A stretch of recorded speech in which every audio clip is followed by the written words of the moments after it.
예, 우리가 어제까지 함께 살펴본 열왕기상 말씀에는 이제 아합 왕과 아람 왕 벤 하닷의 그 전쟁에 대한 기록들을 우리가 함께 살펴보고 있습니다. 어제 말씀을 통하여서 이스라엘은 이제 아람 왕을 상대로 하여서 큰 승리를 거두게 됩니다. 결코 이스라엘이 잘하여서도 아니고 이스라엘이 강대국이어서도 아니고요. 오직 하나님께서 스스로 여호와임을 드러내시기 위해 그 전쟁을 주관하시고 그로 말미암아 첫 번째 전쟁에서 승리를 거둡니다.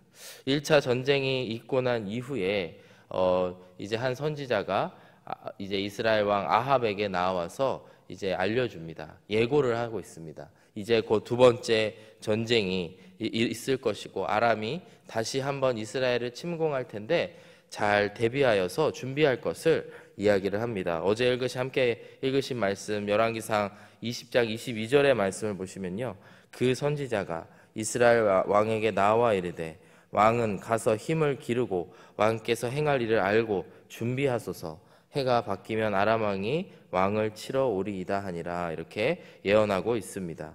그리고 오늘의 본문인 26절의 말씀을 보시면요, 해가 바뀌게 되고 곧 벤 하닷이 이제 침공을 해오는 말씀이 시작이 되게 됩니다. 해가 바뀌니 벤 하닷이 아람 사람을 소집하고 아벡으로 올라와서 이스라엘과 싸우려 하매, 이렇게 말씀하고 있습니다. 즉 이 선지자가 예언했던 것, 예고했던 그 모든 것이 들어맞으면서 이제 두 번째 침공의 때가 찾아오게 된 것이죠. 여러분, 싸움을 보게 되면요, 이제 한 권투 선수들이 이제 시합을 한다고 치면요, 처음에는 서로 알아가기 위해서 이렇게 조심하기도 하고 이제 잽도 날려보고 그렇게 해서 첫 번째 경기가 끝났다고 해봅시다. 두 번째에 이제 다시 도전을 하여서 패자가 다시 한번 승자에게 도전을 하여 다시 리매치 경기가 있었다고 생각을 해보면은 얼마나 철저하게 그 두 국가가 준비를 하였는가를 볼 수가 있습니다. 특별히 이 아람의 왕인 벤 하닷이 준비한 것들을 보면요, 그 군사의 수도 많고요, 또 군량의 수도 많고요, 또 그가 어느 곳에서 싸워야 되는지에 대해서도 치밀하게 고민하는 모습들을 볼 수가 있습니다. 27절의 말씀을 보시면요, 이스라엘 자손 또한 많은 준비를 하게 됩니다. 이스라엘 자손도 소집되어 군량을 받고 마주 나가서 그들 앞에 진영을 치니 이스라엘 자손은 두 무리의 적은 염소떼와 같고 아람 사람은 그 땅에 가득 하였더라. 즉 이스라엘도 나름의 준비를 열심히 하였던 것이죠. 특별히 군량을 받고 그 다음에 마주 나갔다라고 하는 것을 통해서 군량미를 충분히 준비하였고 그것을 병사들에게 나누어 주고 그로 말미암아 진영을 치게 하였던 이스라엘의 그런 준비성을 볼 수가 있습니다.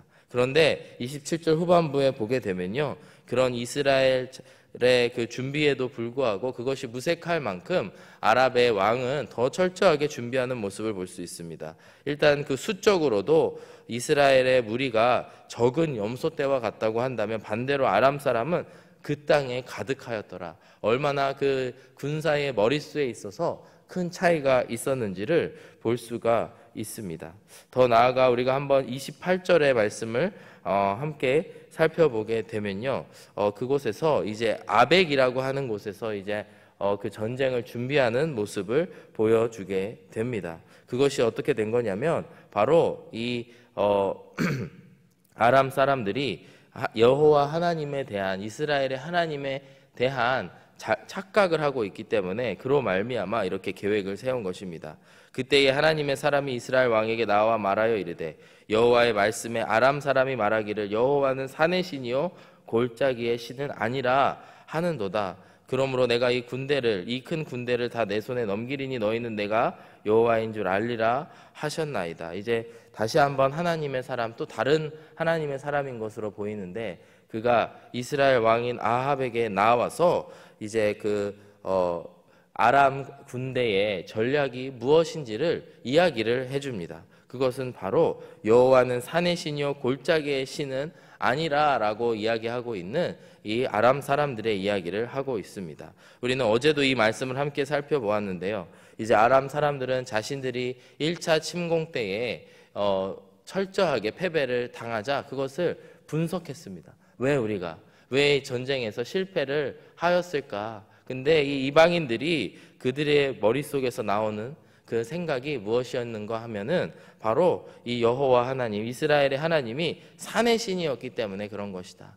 산의 신이었기 때문에 우리가 그 사마리아 산지에서 전쟁을 펼쳤기 때문에 우리가 졌는데, 우리가 바로 이 골짜기, 즉 이 평지에 나와서 거기서 싸움을 하게 된다면 골짜기의 신은 그가 아니기 때문에 우리가 승리를 할 수 있을 것이다. 그래서 이제 아벡이라고 하는 그 땅을 전장으로 선택을 하고 그곳으로 이스라엘 군대를 유인하게 된 것입니다. 이처럼 아람 군대는 철저하게 그들이 할 수 있는 전쟁에서의 일들, 병거를 준비하고 군량을 준비하고 또 많은 군대를 준비하고 또 더 나아가서 그들이 어느 곳에서 어떻게 전략을 가지고 싸워야 될지를 철저하게 고민하고 있는 모습들을 볼 수가 있습니다.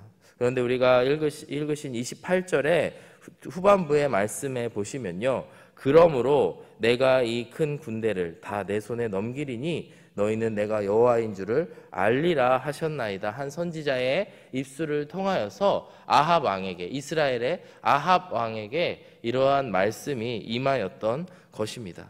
여러분, 너무나 이 하나님의 성품을 우리가 볼 수 있는 그런 구절이라고 생각이 됩니다. 아합 왕은 이스라엘의 전체 역사에 있어서도 가장 악한 그런 왕으로 악한 왕으로 평가가 되고요. 또 하나님의 말씀에서 우리가 계속해서 이 열왕기상 말씀을 통해서 볼 때에도 이 아합 왕이 결코 그 마음속에 하나님을 두지 않는 그런 모습을 보게 됩니다.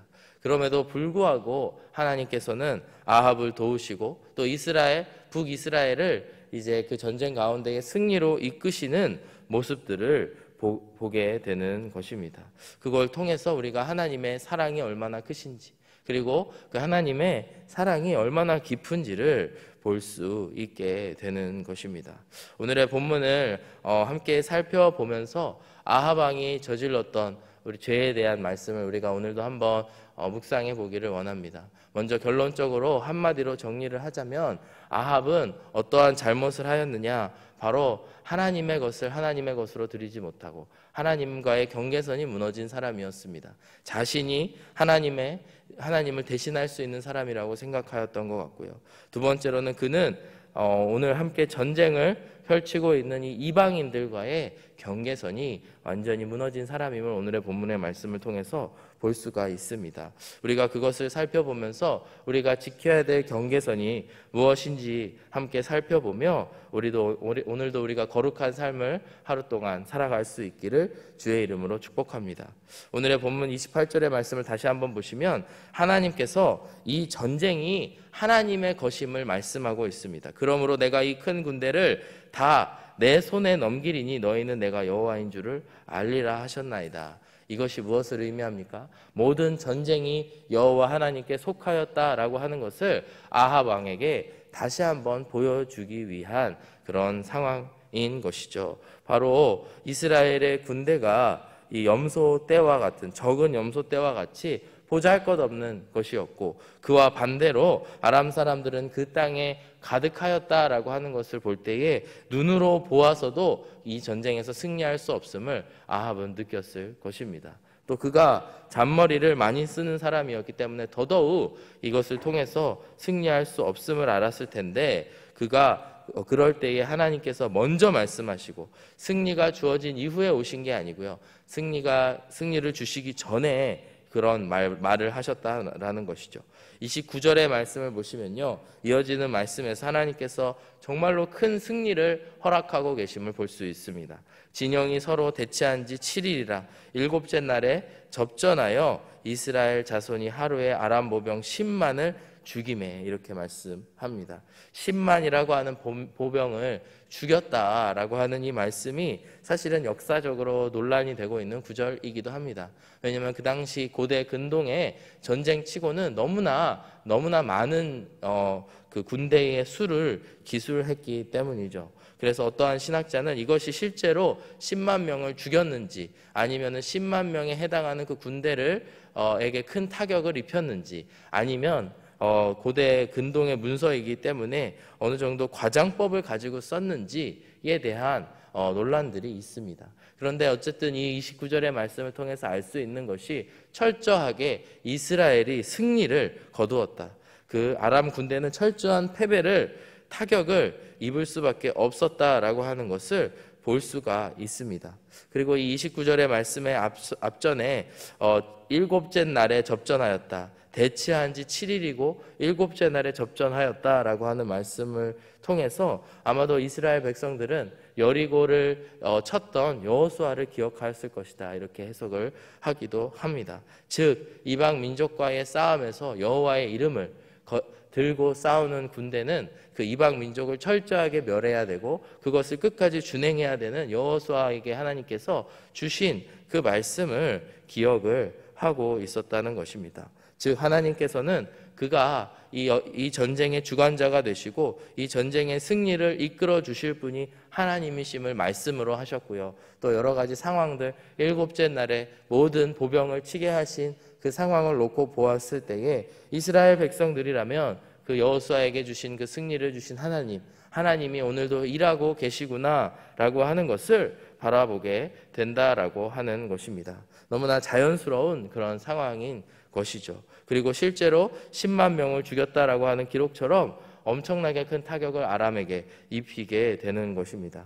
30절의 말씀을 이어서 보시면 이 아람 군대가 얼마나 궁지에 몰렸는지를 볼 수 있습니다. 그 남은 자는 아벡으로 도망하여 성읍으로 들어갔더니 그 성벽이 그 남은 자 2만 7천 명 위에 무너지고 벤하닷은 도망하여 성읍에 이르러 골방으로 들어가니라. 즉 아벡으로 도망하고 또 그 성벽에 남은 자들이 다 무너지게 되고 그 지휘관이자 왕인 벤하닷은 그가 성으로 들어가는 것을 넘어서서 골방으로 들어갔다. 얼마나 그 패배가 두렵고 떨렸는지에 대해서 오늘의 말씀을 통해서 볼 수가 있습니다.